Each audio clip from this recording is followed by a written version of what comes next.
As Scott prepared for his next fight, we followed him to Higgs Gym to see where he currently trains.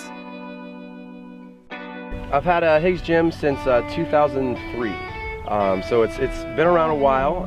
Started in Taekwondo, that was my original martial arts. Okay. Did that for a long time, and started the gym in 2003, and did the Taekwondo program for a long time, and then about 2007, scrapped the Taekwondo and started to go into the MMA world. Okay. It was doing a little bit of everything, and then the parkour element started to catch on. Yeah, I noticed that. And so yeah, it's kind of neat. We have an interesting dynamic. We have the parkour program and then the martial art program, but they complement each other. Yeah, work hand in hand, kind of. Yeah. You know, the whole fight and flight thing. Yeah. You know, the martial arts teaching you how to fight, defend yourself, and then the parkour is the element or the art of movement, Right. of fleeing or chasing. So Okay. they go well together. What motivates you to fight, and what's your inspiration in building all this and everything? Like, what's your inspiration behind that? That's a good question. It's as I reflect, you know, over the years and how I got here, it's not something that I planned for.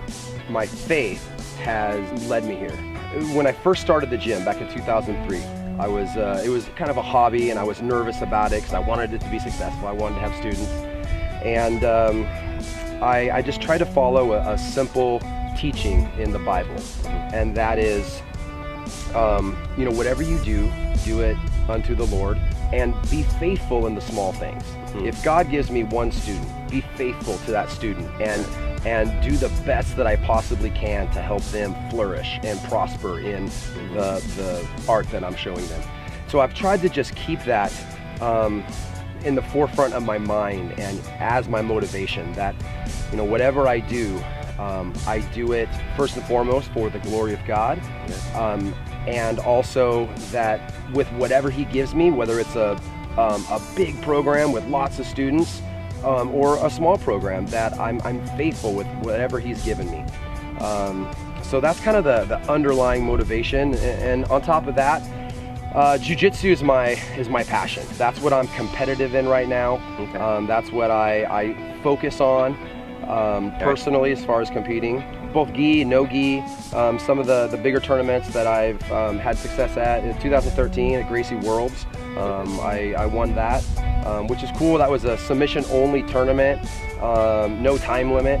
I won the US Open as blue belt in 2012, as purple belt in 2013, and then recently, just this last October, as brown belt. At US Open, and Pan Ams in 2014, I got the bronze medal there. So those are kind of some of my bigger accomplishments, and I'm looking forward to doing some bigger ones here in 2016. The gym started out as a hobby back in 2003, but you know, it's to the point now where it's a full-time gig.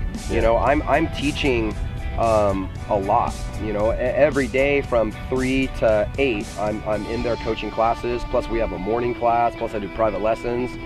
So you know, there's a lot going on with the gym right now, and we're actually we just recently bought some property in town. Within the next year, we're going to be building a brand new state-of-the-art facility in town. So that's going to allow us to reach more people.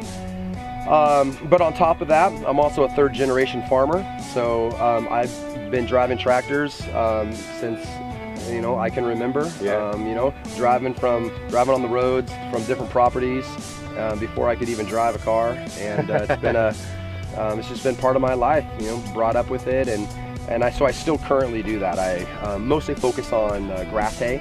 Okay. And I produce hay and I sell it, and I also cut other people's hay. And so that, you know, that keeps me busy during the season. And we're kind of coming up on the season right now, and so here, you know, May and June, I'll kind of focus on that as my priority. But when those first cuttings are done, then I can kind of refocus back on the gym. Yeah. Sweet.